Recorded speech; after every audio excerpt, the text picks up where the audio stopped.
Our example states Joseph leaned a 20-foot ladder against the wall. If he placed the ladder 5 feet from the base of the wall, what angle is formed between the ladder and the ground?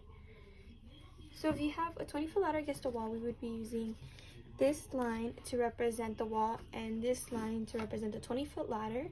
He placed the ladder 5 feet from the base of the wall, so that'd be this line, so that'd be 5 feet, 20 feet, and that would represent right here, this line would represent the base of the wall. Right here, this has formed a right triangle because it has formed a right triangle.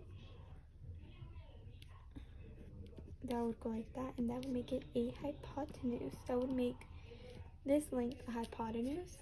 And we were trying to figure out what angle is formed between the ladder and the ground. This would be the angle formed. And we would use x angle to represent that. So x degrees,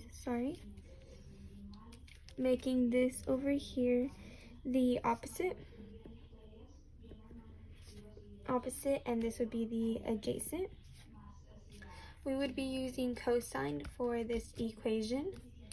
So it would be cosine is represented by the formula adjacent over hypotenuse. And we would be doing cosine of x degrees equals 5 over 20, or 1/4, because if you divide 5 by 5, that's 1. 20 by 5, that's 4, so it would be 1/4. So it would be cosine of x degrees equals 1/4.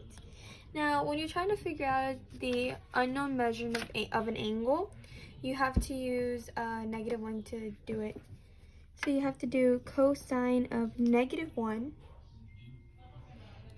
and you would continue off by doing 1/4 equals x degrees. The reason why I isolated the x was because we're trying to figure out the angle of it. So we had to isolate that from the rest of the equation, and we did this basically this like reverse thing so we could figure it out. That's why we did the cosine of -1. And that is your answer. If you plug this into the calculator, it should give you the exact degree.